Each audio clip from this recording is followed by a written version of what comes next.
तीसरे दिन मैदान में उतरते ही विस्फोटक बल्लेबाज ऋषभ पंत और केएल राहुल ने मचाया धमाल। इंग्लैंड के गेंदबाजों को ऐसा धोया कि दिखा दिए दिन में तारे और अपनी धुआंधार बल्लेबाजी से टेस्ट मैच को बना डाला टी20 मैच और ऐतिहासिक शतक जड़ते हुए दिखा दी अंग्रेजों को उनकी असली औकात। और फिर चाय काल के बाद बची कुची कसर रविंद्र जडेजा ने अपनी ढाकड़ बल्लेबाजी से पूरी करते हुए तीसरे ही दिन पलट डाला पूरा मैच और कर दी टीम इंडिया की जीत पक्की, जिसे देख इंग्लैंड का पूरा खेमा भी हो गया हैरान। जी हाँ, आपको इस वीडियो में दिखाने जा रहे हैं आज के भारत इंग्लैंड तीसरे टेस्ट मुकाबले की तीसरे दिन की पूरी हाईलाइट, तो अंत तक वीडियो जरूर देखिएगा। लेकिन इससे पहले अगर आप भी चाहते हो भारतीय टीम ये तीसरा टेस्ट मुकाबला अपने नाम करे तो इस वीडियो को दिल से एक लाइक जरूर करे। नमस्कार दोस्तों, 5 मैचों की टेस्ट श्रृंखला का तीसरा और अब तक का सबसे रोमांचक सांसों को रोक देने वाला महामुकाबले का तीसरे दिन का खेल आज क्रिकेट इतिहास की 2 बड़ी टीमें भारत और इंग्लैंड के बीच लॉर्ड्स के ऐतिहासिक क्रिकेट स्टेडियम में खेला गया। दोस्तों, इंग्लैंड को पहली पारी में 387 रनों पर ऑल आउट करने के बाद बल्लेबाजी करने उतरी। भारतीय टीम की शुरुआत तो खराब रही थी और जल्दी ही टीम इंडिया को 3 बड़े झटकों का सामना करना पड़ा था,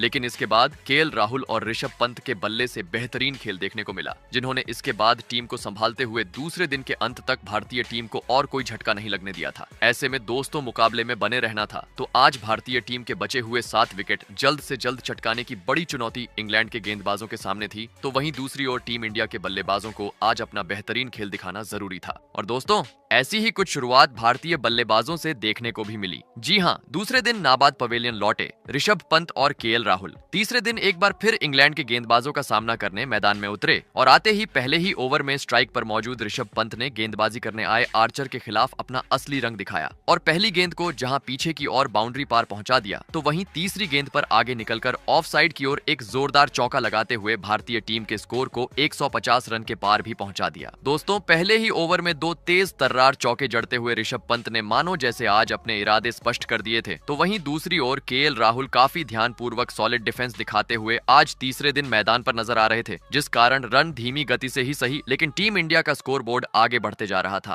और दोस्तों, इसी के चलते जल्दी ही इन दोनों ही बल्लेबाजों ने 5वें विकेट के लिए 50 से अधिक रनों की साझेदारी भी पूरी कर ली। लेकिन दोस्तों, इसके बाद गेंदबाजी कर रहे जोफ्रा आर्चर और दूसरी छोर से क्रिस वॉक्स की काफी घातक गेंदबाजी ऋषभ पंत और केएल राहुल के खिलाफ देखने को मिली, जिन्होंने इसके बाद अपनी तेज तर्रार गेंदबाजी से दोनों ही बल्लेबाजों को बांध के रखा और दबाव बनाना शुरू कर दिया। लेकिन दोस्तों, यह दबाव ज्यादा बढ़े उससे पहले ही सेट बल्लेबाज केएल राहुल ने मैच के 51वें ओवर में अपना हाथ खोला और एक खूबसूरत कवर ड्राइव करते हुए तीसरे दिन का अपना पहला चौका लगा दिया। दोस्तों, आधे घंटे का खेल अब तक हो चुका था, लेकिन इंग्लैंड की ओर से गेंदबाजी आक्रमण पर आए जोफ्रा आर्चर और क्रिस वॉक्स अभी तक टीम के लिए कुछ खास प्रदर्शन नहीं कर पाए थे, जिस कारण परिस्थितियों को देख इंग्लैंड के कप्तान बेन स्टोक्स ने गेंदबाजी में बदलाव किया और गेंद थमाई तेज गेंदबाज ब्रायडन कार्स को। लेकिन दोस्तों, ब्रायडन कार्स को ओवर देने का फैसला पहले ही ओवर में स्ट्राइक पर मौजूद केएल राहुल ने गलत साबित करके दिखाया और आते ही ब्रायडन कार्स का समाचार लेते हुए सामने की ओर एक बेहतरीन शॉट जड़ते हुए शानदार तरीके से चौका बटोर लिया। वही दोस्तों, अगले ओवर में ऋषभ पंत भी अपने हाथ खोलते हुए नजर आए, जहां पर उन्होंने आगे निकलकर गेंद को सीमा रेखा के पार पहुंचा दिया। दोस्तों, पिछले 2-3 ओवरों से अब भारतीय टीम का स्कोरबोर्ड तेज गति से आगे बढ़ना शुरू हो चुका था। जी हां, क्योंकि अब एक छोर से केएल राहुल तो दूसरी छोर से ऋषभ पंत खराब गेंद को उसके सही अंजाम यानी बाउंड्री के पार पहुंचाते जा रहे थे, जिस कारण हर ओवर से अब भारतीय बल्लेबाजों से 6 से 7 रन देखने को मिल रहे थे। और दोस्तों, इसी बीच मैच के 54वें ओवर में स्ट्राइक पर मौजूद केएल राहुल ने आतंक मचा डाला और गेंदबाजी करने आए ब्रायडन कार्स की बुरी तरह पिटाई करते हुए इस ओवर में लगातार 3 गेंद को सीमा रेखा के पार पहुंचा दिया और अपने खुद के दम पर इस ओवर में 12 रन बटोर लिए। दोस्तों, रनों की बरसात मानो जैसे अब भारतीय बल्लेबाजों से मैदान पर देखने को मिल रही थी, क्योंकि एक छोर से राहुल तो दूसरी छोर से ऋषभ पंत अब रुकने का नाम नहीं ले रहे थे और हर ओवर में कुछ भी करके चौका तो जड़ते ही जा रहे थे, जिस कारण जल्दी ही इन दोनों ही बल्लेबाजों ने भारतीय टीम के स्कोर को 200 रन के पार भी पहुंचा दिया। दोस्तों, विपक्षी टीम के कप्तान बेन स्टोक्स अब तक गेंदबाजी में 3 बदलाव कर चुके थे, लेकिन कोई भी पेतरा अब तक भारतीय टीम के इस साझेदारी को तोड़ने में सफल नहीं हो पा रहा था, जिस कारण अब खुद कप्तान बेन स्टोक्स ने गेंद अपने हाथ में ली। शुरुआत में तो बेन स्टोक्स ने दोनों ही बल्लेबाजों को काफी ज्यादा मुश्किल में डाला, लेकिन दोनों ही खिलाड़ियों ने अपने धैर्य को नहीं खोया और अपने सेट होने का बखूबी फायदा उठाया और गेंदबाज को सम्मान देते हुए अपना खेल आगे जारी रखा। और दोस्तों, इसी बीच बेड़ियों को तोड़ते हुए ऋषभ पंत ने अपना जादुई अंदाज अपनाया और बेन स्टोक्स के खिलाफ पुल शॉट जड़ते हुए पीछे की ओर गेंद को सीधा छक्के की ओर भेज दिया और इंग्लैंड के इस तीसरे टेस्ट मुकाबले में अपना धमाकेदार 50 जड़ दिया। आपको बता दें, जैसे ही पंत ने 50 पूरा किया, पवेलियन में बैठे सभी खिलाड़ी और साथ ही साथ स्टेडियम में बैठे प्रशंसक भी उनकी तारीफ करते हुए नजर आए, क्योंकि ऋषभ पंत आज शुरुआत से ही उंगली में चोट के कारण काफी ज्यादा परेशान थे, लेकिन इसके बाद जिस तरह की पारी उन्होंने खेली थी वह लाजवाब थी। और दोस्तों, ऋषभ पंत की इस बल्लेबाजी के चलते अब केएल राहुल और पंत ने 5वें विकेट के लिए 100 से अधिक रनों की साझेदारी भी पूरी कर ली। दोस्तों, केएल राहुल और ऋषभ पंत की धमाकेदार बल्लेबाजी को देख अब इंग्लैंड के कप्तान पूरी तरीके से टेंशन में आ चुके थे, क्योंकि तेज गेंदबाज तो अब तक इस साझेदारी को तोड़ने में सफल नहीं हो पाए थे, जिस कारण अचानक बेन स्टोक्स ने गेंदबाजी में बदलाव किया और गेंद थमाई अपने स्पिनर गेंदबाज शोएब बशीर को। लेकिन दोस्तों, बशीर की आते ही स्ट्राइक पर मौजूद ऋषभ पंत ने धज्जियां उड़ा दी और पहले ही गेंद पर आगे निकलकर 90 मीटर का एक गगनचुंबी छक्का जड़ दिया। दोस्तों, स्पिनर रहो या तेज गेंदबाज, अब ऋषभ पंत के सामने हर कोई मार खाते हुए नजर आ रहा था और 50 के बाद तो पंत कभी आगे निकलकर तो कभी अपने अतरंगी अंदाज में गेंद को सीमा रेखा के पार पहुंचाते जा रहे थे, जिस कारण टीम इंडिया अब पूरी तरीके से विपक्षी टीम इंग्लैंड पर हावी हो चुकी थी। वहीं अब दूसरी छोर से केएल राहुल भी अपने बेहतरीन बल्लेबाजी के चलते अपने शतक की ओर बढ़ते जा रहे थे। लेकिन दोस्तों, तभी लंच से ठीक 1 ओवर पहले बेहतरीन बल्लेबाजी कर रहे ऋषभ पंत गलती कर बैठे और 1 रन चुराने के चक्कर में रन आउट होते हुए अपना कीमती विकेट गवा बैठे। आपको बता दें, ऋषभ पंत 112 गेंद में 74 रन की धमाकेदार पारी खेल आउट हुए, जिसमें उन्होंने 8 जोरदार चौके तो 2 गगनचुंबी छक्के जड़े। और दोस्तों, ऋषभ पंत के इस विकेट के साथ ही तीसरे दिन के लंच काल का समय भी हो गया। आपको बता दें, लंच काल तक भारतीय टीम ने 4 विकेट के नुकसान पर 248 रन स्कोरबोर्ड पर लगा दिए थे। ऐसे में दोस्तों, लंच काल खत्म होने के बाद नाबाद पवेलियन लौटे केएल राहुल के साथ रविंद्र जडेजा इंग्लैंड के गेंदबाजों का सामना करने के लिए मैदान में उतरे। दोस्तों, लंच के बाद का समय विपक्षी टीम इंग्लैंड के लिए काफी महत्वपूर्ण होने वाला था, क्योंकि भले ही लंच से ठीक पहले इंग्लैंड ने ऋषभ पंत के रूप में एक बड़ा विकेट हासिल किया था, लेकिन परिस्थितियों को देखते हुए इंग्लैंड बैकफुट पर नजर आ रही थी। इस कारण मुकाबले में खुद को जिंदा रखना था। तो अब लंच काल के बाद इंग्लैंड की गेंदबाजों को अपना बेहतरीन प्रदर्शन दिखाते हुए भारतीय टीम के विकेट हासिल करने जरूरी थे। लेकिन दोस्तों, लंच काल के बाद इंग्लैंड की ओर से खराब लाइन और लेंथ से गेंदबाजी देखने को मिली और इसका फायदा सेट बल्लेबाज केएल राहुल ने शानदार तरीके से उठाया और जल्दी ही इंग्लैंड के खिलाफ इस महत्वपूर्ण मुकाबले में अपना ऐतिहासिक शतक जड़ दिया। आपको बता दें, केएल राहुल का आज का यह इंग्लैंड के खिलाफ चौथा शतक है। दोस्तों, केएल राहुल के धमाकेदार शतक के चलते भारतीय टीम अब एक बड़े स्कोर की ओर अग्रसर होते जा रही थी, लेकिन तभी शतक के बाद अगला ओवर लेकर आए इंग्लैंड के स्पिनर गेंदबाज शोएब बशीर ने पहले ही गेंद पर केएल राहुल को अपनी फिरकी में फंसाया और बाहर जाती हुई गेंद पर स्लिप में खड़े खिलाड़ी हैरी ब्रूक के हाथों कैच आउट करवाते हुए भारतीय टीम को इस मुकाबले का सबसे बड़ा झटका दे दिया। आपको बता दें, केएल राहुल 177 गेंद में 100 रन की पारी खेल आउट हुए, जिसमें राहुल ने 13 जोरदार चौके जड़े। दोस्तों, केएल राहुल का बड़ा विकेट मिलने के चलते अब अलग ही खुशी इंग्लैंड के खिलाड़ियों के बीच देखने को मिल रही थी, क्योंकि राहुल के विकेट के साथ अब भारतीय टीम का आधा बल्लेबाजी क्रम पवेलियन का रास्ता नाप चुका था। ऐसे में दोस्तों, अब टीम को संवारने के लिए भारत की ओर से मैदान में उतरे ऑलराउंडर खिलाड़ी नीतीश कुमार रेड्डी। दोस्तों, टीम इंडिया के दोनों ही सेट बल्लेबाज ऋषभ पंत और केएल राहुल अब अपना विकेट गवा चुके थे। इस कारण और दबाव बनाने के लिए विपक्षी टीम के कप्तान बेन स्टोक्स ने एक छोर से गेंदबाजी पर जोफ्रा आर्चर को लगाया और दोस्तों, आते ही आर्चर ने अपना काम भी बखूबी तरीके से निभाया। जी हां, मैदान में मौजूद सर रविंद्र जडेजा और नीतीश कुमार रेड्डी के खिलाफ आर्चर ने घातक गेंदबाजी डालना शुरू कर दिया। कभी तेज तर्रार यॉर्कर तो कभी पटकी हुई गेंद से दोनों ही बल्लेबाजों को पूरी तरीके से परेशान कर दिया, जिस कारण दोस्तों, चौका तो छोड़ो, दोनों ही बल्लेबाजों को हर ओवर से इक्का दुक्का रन बटोरने में भी काफी ज्यादा कठिनाई का सामना करना पड़ रहा था और इसी के चलते विकेट मिलने का इंग्लैंड के पास मौका भी बना, लेकिन खराब थ्रो के चलते इंग्लैंड विकेट चटक नहीं पाई। और दोस्तों, इसी का फायदा मैच के 74वें ओवर में सर रविंद्र जडेजा ने उठाया और शोएब बशीर के खिलाफ अपने पारी का पहला जोरदार चौका लगा दिया। दोस्तों, भले ही टीम इंडिया के यह दोनों ही बल्लेबाज इंग्लैंड के खिलाफ संघर्ष करते हुए नजर आ रहे थे, लेकिन टीम इंडिया के लिए अच्छी बात यह थी कि दोनों ही बल्लेबाज अपने धैर्य को नहीं खो रहे थे और सॉलिड डिफेंस दिखाते हुए धीमी गति से ही सही, लेकिन स्कोर बोर्ड को चलाए रखे थे। और दोस्तों, इसी बीच नीतीश कुमार रेड्डी ने अपना असली रंग दिखाया और शोएब बशीर की एक खराब गेंद पर आगे बढ़कर लेग साइड की ओर एक जोरदार चौका लगा दिया। और दोस्तों, कुछ ही देर बाद 80 ओवर का खेल भी पूरा हो गया, जिस कारण अंपायर ने इंग्लैंड के हाथ में न्यू गेंद दी। बेन स्टोक्स उम्मीद लगाकर बैठे थे कि कि न्यू गेंद से इंग्लैंड के गेंदबाज भारतीय टीम को झटका देंगे, लेकिन दोस्तों नई गेंद का फायदा इंग्लैंड को होने की बजाय भारतीय खिलाड़ियों को हुआ। जी हाँ, क्योंकि न्यू गेंद आते ही रविंद्र जडेजा और नीतीश कुमार रेड्डी ने खुलकर बल्लेबाजी करनी शुरू कर दी और खराब गेंद को सीमा रेखा के पार पहुंचाते हुए तेज गति से भारतीय टीम का स्कोर आगे बढ़ना शुरू कर दिया, जिस कारण जल्दी ही इन दोनों ही बल्लेबाजों ने टीम इंडिया को 300 रनों के पार भी पहुंचा दिया। दोस्तों रविंद्र जडेजा और नीतीश कुमार रेड्डी के बीच एक बेहतरीन साझेदारी अब पनपती हुई मैदान पर नजर आने लगी थी। इंग्लैंड की ओर से सही लाइन और लेंथ से गेंदबाजी तो हो रही थी, लेकिन इंग्लैंड के गेंदबाजों को किस्मत साथ नहीं दे रही थी और इसका फायदा दोनों ही बल्लेबाज समय समय पर उठाते जा रहे थे, जिस कारण जल्दी ही इन दोनों ही बल्लेबाजों ने 7वें विकेट के लिए 50 से अधिक रनों की साझेदारी भी बना ली।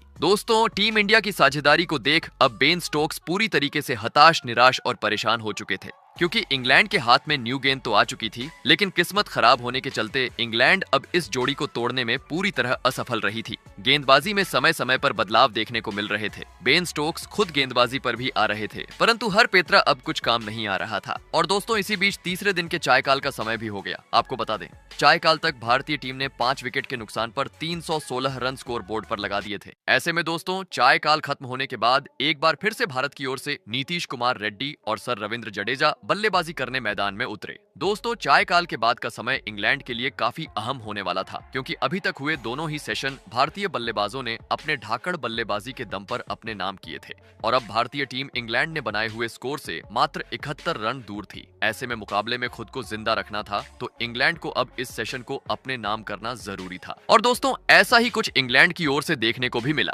जी हाँ, चायकाल के बाद गेंदबाजी पर आए खुद कप्तान बेन स्टोक्स ने आते ही कमाल कर डाला और टीम के लिए खतरा साबित होते जा रहे नीतीश कुमार रेड्डी को अपने जाल में फंसाया और विकेट कीपर जेमी स्मिथ के हाथों कैच आउट करवाते हुए भारतीय टीम को इस मुकाबले का छठा झटका दे दिया। आपको बता दें, नीतीश कुमार रेड्डी 91 गेंद में आज टीम के खेल मात्र 29 ही रन बना पाए। दोस्तों एक बड़े साझेदारी का अंत अब तूफानी गेंदबाज बेन स्टोक्स ने कर दिया था। ऐसे में अब रविंद्र जडेजा का साथ निभाने मैदान में उतरे टीम इंडिया की ओर से वाशिंगटन सुंदर। दोस्तों एक छोर से नीतीश कुमार रेड्डी तो टीम का साथ छोड़ चुके थे, लेकिन दूसरी छोर पर खड़े उनके साथ ही बल्लेबाज सर रविंद्र जडेजा ने एक छोर से अपनी बेहतरीन बल्लेबाजी जारी रखी और अगले ही ओवर में एक बेहतरीन चौका लगाते हुए इंग्लैंड के खिलाफ अपना धमाकेदार 50 जड़ दिया। बता दो लॉर्ड्स की इस कठिन भरी पिच पर शानदार 50 पूरा करने के बाद रविंद्र जडेजा तलवारबाजी करते हुए भी नजर आए। वहीं अब दूसरी छोर से नए बल्लेबाज वाशिंगटन सुंदर भी अपने बेहतरीन बल्लेबाजी का नमूना पेश करते हुए सॉलिड डिफेंस इंग्लैंड के गेंदबाजों के खिलाफ दिखा रहे थे, जिस कारण अब धीमी गति से ही सही लेकिन एक साझेदारी इन दोनों ही खिलाड़ियों के बीच देखने को मिल रही थी। लेकिन दोस्तों इसी बीच 104वें ओवर में स्ट्राइक पर मौजूद रविंद्र जडेजा ने आतंक मचा डाला और गेंदबाजी करने आए पार्ट टाइम स्पिनर गेंदबाज जो रूट के खिलाफ आगे बढ़कर गेंद को सीधे स्टेडियम पर पहुंचा दिया और साथ ही साथ टीम इंडिया के स्कोर को भी 350 रन के पार पहुंचा दिया।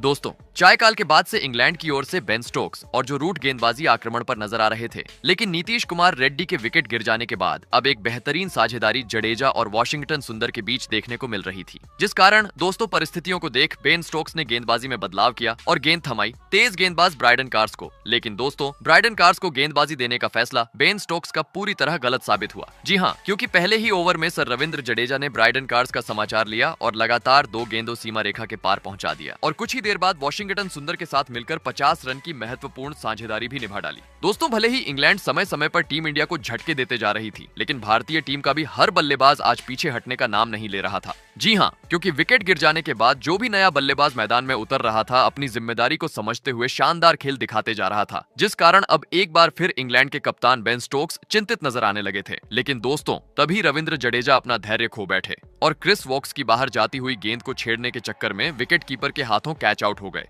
और अपना कीमती विकेट गवा बैठे। आपको बता दे सर, रविंद्र जडेजा 131 गेंद में 72 रन की शानदार पारी खेल आउट हुए, जिसमें उन्होंने 8 जोरदार चौके और एक आसमानी छक्का भी जड़ा। दोस्तों रविंद्र जडेजा का बड़ा विकेट मिलने के चलते अलग ही जल्लोष इंग्लैंड के खिलाड़ी मैदान में करते हुए नजर आ रहे थे, क्योंकि अब टीम इंडिया के निचले कम के बल्लेबाज मैदान में उतरने वाले थे। ऐसे में दोस्तों अब इंग्लैंड के गेंदबाजों का सामना करने मैदान में आए आकाशदीप और आते ही अपने पारी की 5वीं गेंद पर आकाशदीप ने अपने बल्ले का कमाल दिखाया और गेंद को पीछे की ओर सीधे स्टेडियम पार पहुंचा दिया। लेकिन दोस्तों, इसके बाद निचले क्रम के बल्लेबाज आकाशदीप ज्यादा वक्त इंग्लैंड के गेंदबाजों का सामना नहीं कर पाए और अगले ही ओवर में स्लिप में खड़े खिलाड़ी हैरी ब्रुक को एक आसान सा कैच थमाते हुए पवेलियन का रास्ता नाप लिए। आपको बता दें, आकाशदीप 10 गेंद में 7 रन बनाकर आउट हुए। दोस्तों, आकाशदीप के विकेट के साथ अब इंडिया के 8 विकेट गिर चुके थे। ऐसे में अब अंतिम 2 विकेट शेष थे। मैदान में उतरे जसप्रीत बुमराह। लेकिन दोस्तों, इंग्लैंड की घातक गेंदबाजी के सामने जसप्रीत बुमराह ज्यादा वक्त तक मैदान में नहीं टिक सके और अपने पारी की 8वीं गेंद पर विकेट कीपर जेमी स्मिथ को एक आसान सा कैच थमाकर पवेलियन का रास्ता नाप लिए। आपको बता दें, भले ही जसप्रीत बुमराह ने 8 गेंद का सामना किया, लेकिन वह आज अपना खाता भी नहीं खोल सके और क्रिस वॉक्स का शिकार हो गए। ऐसे में दोस्तों, अब टीम इंडिया का मात्र एक विकेट बाकी था। मैदान में उतरे मोहम्मद सिराज लग रहा था आते ही मोहम्मद सिराज विकेट गवा देंगे। लेकिन दोस्तों, मोहम्मद सिराज से पहले सेट बल्लेबाज वॉशिंगटन सुंदर ही गलती कर बैठे और गेंदबाजी करने आए। जोफ्रा आर्चर की गेंद को सीमा रेखा के पार पहुंचाने के चक्कर में बाउंड्री पर कैच आउट होते हुए अपना विकेट गवा बैठे और इस विकेट के साथ ही टीम इंडिया की पहली पारी 387 रनों पर सिमट गई। ऐसे में अगर बात की जाए बल्लेबाजी की, तो इस पहली पारी में टीम इंडिया की ओर से सबसे अधिक 100 रन की पारी केएल राहुल ने खेली। ऐसे में भारतीय टीम को 387 रनों पर ऑल आउट करने के बाद दूसरी पारी में इंग्लैंड की ओर से बेन डकेट और जैक क्राउली बल्लेबाजी करने मैदान में उतरे। लेकिन दोस्तों, समय कम होने के कारण मात्र एक ही ओवर का खेल हुआ और तीसरे दिन का खेल यहीं समाप्त हो गया। आपको बता दें, तीसरे दिन के अंत तक इंग्लैंड ने बिना किसी विकेट गवाए 2 रन स्कोर बोर्ड पर लगा दिए थे। तो दोस्तों, आपको क्या लगता है, इंग्लैंड कितना लक्ष्य भारतीय टीम के सामने खड़ा करने में सफल हो पाएंगी? कमेंट करके जरूर बताइएगा।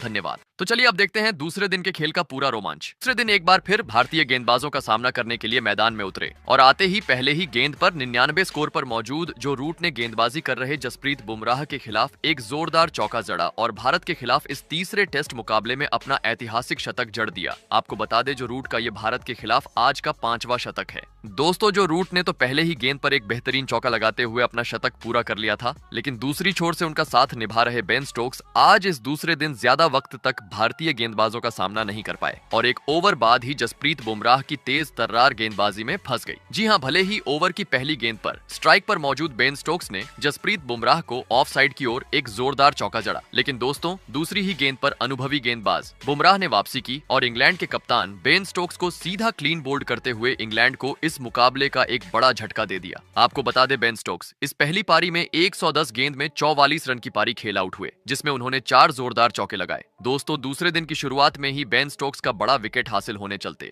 जसप्रीत बुमराह का कुछ अलग ही जश्न मैदान पर देखने को मिल रहा था, क्योंकि बेन स्टोक्स के विकेट के साथ अब इंग्लैंड का आधा बल्लेबाजी क्रम पवेलियन लौट चुका था। ऐसे में दोस्तों, अब जो रूट का साथ निभाने इंग्लैंड की ओर से मैदान में उतरे जेमी स्मिथ और आते ही जेमी स्मिथ ने अपने कलाइयों का इस्तेमाल किया और गेंद को सीधा सीमा रेखा के पार पहुंचाते हुए अपने पारी का आगाज कर डाला। लेकिन दोस्तों, जसप्रीत बुमराह ने मानो जैसे आज ठान लिया था कि इंग्लैंड के बल्लेबाजों के परखच्चे उड़ा के ही रहूंगा। जी हां, क्योंकि बेन स्टोक्स को पवेलियन का रास्ता दिखाने के बाद एक बार फिर बुमराह मैच के 88वें ओवर में आतंक मचा डाला और अपनी घातक गेंदबाजी के जाल में इस बार शतकवीर जो रूट को फंसाया और बेन स्टोक्स की तरह जो रूट को भी सीधा क्लीन बोल्ड करते हुए भारतीय टीम को इस मुकाबले का एक सबसे बड़ा विकेट हासिल कर दिया। आपको बता दें, जो रूट 199 गेंद में 104 रन की धमाकेदार पारी खेल आउट हुए, जिसमें उन्होंने 10 जोरदार चौके लगाए। दोस्तों, पूरी तरीके से अनुभव का फायदा उठाते हुए जसप्रीत बुमराह आज दूसरे दिन इंग्लैंड के बल्लेबाजों के खिलाफ दिखाई दे रहे थे, क्योंकि जो रूट का बड़ा विकेट मिल जाने के बाद जसप्रीत बुमराह यही नहीं रुके, बल्कि अगले ही गेंद पर एक बार फिर बुमराह ने अपने बेहतरीन गेंदबाजी का जादू बिखेर दिया और मैदान में उतरे नए बल्लेबाज क्रिस वॉक्स को बाहर जाती हुई गेंद खेलने पर मजबूर किया और विकेट कीपर ध्रुव जुरेल के हाथों कैच आउट करवाते हुए लगातार दूसरी गेंद पर इंग्लैंड के और एक बल्लेबाज को पवेलियन का रास्ता दिखा दिया। आपको बता दें, बुमराह के खिलाफ क्रिस वॉक्स अपना खाता भी नहीं खोल सके। दोस्तों, दूसरे दिन मैदान में उतरते ही जसप्रीत बुमराह ने मानो जैसे आज आतंक मचा दिया था, क्योंकि अभी तक बुमराह ने मात्र 4 ओवर किए थे और उसमें उन्होंने 3 बड़े बल्लेबाजों को पवेलियन का रास्ता दिखा दिया था। पूरी तरीके से बुमराह की घातक गेंदबाजी के चलते अब इंग्लैंड की टीम बैकफुट पर आ चुकी थी। ऐसे में दोस्तों, दोहरा झटका लग जाने के बाद अब इंग्लैंड को संवारने के लिए मैदान में उतरे ब्रायडन कार्स। दोस्तों, पिछले आधे घंटे में भारतीय गेंदबाजों ने इंग्लैंड के 3 बड़े बल्लेबाजों को पवेलियन का रास्ता दिखा दिया था। जिस कारण लग रहा था अब इंग्लैंड के बल्लेबाजों पर दबाव बढ़ेगा और काफी धीमा खेल देखने को मिलेगा। लेकिन दोस्तों, मैदान में मौजूद ब्रायडन कार्स और जेमी स्मिथ ने विकेट गिरने का दबाव खुद पर बिल्कुल भी नहीं आने दिया और इसके बाद बैच बॉल अंदाज में भारतीय गेंदबाजों का सामना करना शुरू कर दिया और बेहतरीन बल्लेबाजी करते हुए एक बार फिर इंग्लैंड के स्कोरबोर्ड को आगे बढ़ना जारी किया। दोस्तों, दोनों ही बल्लेबाज काफी पॉजिटिव इंटेंट के साथ अब भारतीय गेंदबाजों के खिलाफ देखने को मिल रहे थे, जिस कारण खराब गेंद पर जोरदार चौके भी दोनों ही बल्लेबाज समय समय पर लगाते जा रहे थे और इसी के चलते जल्दी ही इन दोनों ही बल्लेबाजों ने इंग्लैंड को 300 रनों के पार भी पहुंचा दिया। दोस्तों, भले ही टीम इंडिया ने दिन की शुरुआत में इंग्लैंड के 3 बड़े बल्लेबाजों को पवेलियन भेजा था, लेकिन जैसे ही जसप्रीत बुमराह का स्पेल खत्म हुआ था, अब काफी आसानी से मैदान में मौजूद जेमी स्मिथ और ब्रायडन कार्स, मोहम्मद सिराज और नए गेंदबाज आकाशदीप के खिलाफ रन बनाते जा रहे थे, जिस कारण परिस्थितियों को देख अचानक टीम इंडिया के कप्तान शुभमन गिल ने गेंदबाजी में बदलाव किया और गेंद थमाई टीम इंडिया के जादुई स्पिनर गेंदबाज सर रविंद्र जडेजा के हाथों में। लेकिन दोस्तों, इससे भी इंग्लैंड के रन रेट में कुछ खास फर्क नहीं पड़ा और दोनों ही बल्लेबाज 5 के रन रेट से टीम का स्कोर आगे बढ़ाते चले गए। लेकिन दोस्तों, इसी बीच अच्छी बात यह हुई कि गेंद का शेप चेंज होने के चलते अंपायरों ने टीम इंडिया के हाथ में न्यू गेंद दी। लगने लगा न्यू गेंद से टीम इंडिया के गेंदबाज इस साझेदारी को तोड़ेंगे, लेकिन दोस्तों, नई गेंद का टीम इंडिया की जगह इंग्लैंड के बल्लेबाजों ने फायदा उठाया और न्यू गेंद से पहले ओवर डालने आए नीतीश कुमार रेड्डी के खिलाफ ब्रायडन कार्स ने आते ही एक जोरदार चौका लगा दिया। दोस्तों, वक्त के साथ अब यह इंग्लैंड की साझेदारी टीम इंडिया के गेंदबाजों के लिए सर दर्द साबित होती जा रही थी, क्योंकि देखते ही देखते इन दोनों ही बल्लेबाजों ने 8वें विकेट के लिए 50 से अधिक रनों की साझेदारी भी पूरी कर ली। पूरी तरीके से विपक्षी टीम इंग्लैंड से दबाव हटकर भारतीय टीम पर आ चुका था, क्योंकि स्पिनर रहो या तेज गेंदबाज, हर किसी के खिलाफ अब दोनों ही बल्लेबाज सेट होने के चलते हर ओवर से 7 से 8 रन बटोरते जा रहे थे। न टीम इंडिया के गेंदबाज विकेट झटक पा रहे थे, न रनों पर अंकुश लगाने में सफल हो पा रहे थे। और दोस्तों, इसी के चलते जल्दी ही बेहतरीन बल्लेबाजी कर रहे जेमी स्मिथ ने भारत के खिलाफ इस तीसरे टेस्ट मुकाबले में अपना धमाकेदार 50 जड़ दिया और साथ ही टीम को भी 350 रन के पार भी पहुंचा डाला और अपने इसी बेहतरीन बल्लेबाजी को आगे जारी रखते हुए दूसरे दिन के लंच काल तक इंग्लैंड को और कोई झटका नहीं लगने दिया। आपको बता दें, लंच काल तक इंग्लैंड ने 7 विकेट के नुकसान पर 253 रन स्कोरबोर्ड पर लगा दिए थे। ऐसे में दोस्तों, लंच काल खत्म होने के बाद नाबाद पवेलियन लौटे इंग्लैंड के दोनों ही बल्लेबाज एक बार फिर भारतीय गेंदबाजों का सामना करने के लिए मैदान में उतरे। दोस्तों, लंच काल के बाद का सेशन भारतीय टीम के लिए काफी महत्वपूर्ण होने वाला था, क्योंकि पहले सेशन में भले ही बुमराह ने इंग्लैंड को 3 बड़े झटके दिए थे, लेकिन इसके बाद जेमी स्मिथ और ब्रायडन कार्स की धमाकेदार बल्लेबाजी के चलते अब इंग्लैंड काफी ज्यादा मजबूत स्थिति में पहुंच चुकी थी। ऐसे में टीम इंडिया को अगर मुकाबले में बने रहना था तो अब लंच के बाद इंग्लैंड को जल्द से जल्द झटके देने जरूरी थे। और दोस्तों, ऐसा ही कुछ लंच के बाद गेंदबाजी पर आए मोहम्मद सिराज ने करके भी दिखाया। जी हाँ, लंच के बाद दूसरा ओवर लेकर आए मोहम्मद सिराज ने आते ही अपने गेंदबाजी का जादू बिखेर दिया और टीम के लिए खतरा साबित होते जा रहे जेमी स्मिथ को बाहर की गेंद में फंसाया और विकेट कीपर ध्रुव जुरैल के हाथों कैच आउट करवाते हुए इंग्लैंड को इस मुकाबले का 8वां झटका दे दिया। आपको बता दें, जेमी स्मिथ 56 गेंद में 51 रन की पारी खेल आउट हुए। दोस्तों, जेमी स्मिथ का बड़ा विकेट मिलने के चलते अब भारतीय खिलाड़ी राहत की सांस लेते हुए नजर आ रहे थे, क्योंकि स्मिथ काफी तेज गति से इंग्लैंड का स्कोरबोर्ड आगे ले जा रहे थे। ऐसे में दोस्तों, अब इंग्लैंड के मात्र 2 विकेट शेष थे। मैदान में उतरे 4 साल बाद टेस्ट मुकाबले में वापसी कर रहे जोफ्रा आर्चर और दोस्तों, आते ही आर्चर ने अपने बल्लेबाजी का कमाल दिखाया और मोहम्मद सिराज की गेंद पर पीछे की ओर कट शॉट लगाते हुए शानदार चौका जड़ दिया। वहीं अगले ओवर में जसप्रीत बुमराह की गेंदबाजी पर सेट बल्लेबाज ब्रायडन कार्स ने भी अपना हाथ खोला और लगातार 2 गेंद को सीमा रेखा के पार पहुंचा दिया। दोस्तों, इंग्लैंड के मात्र 2 विकेट से शेष थे, जिस कारण अब इंग्लैंड के बल्लेबाज बैच बॉल अंदाज में गेंद पर प्रहार करते हुए नजर आ रहे थे।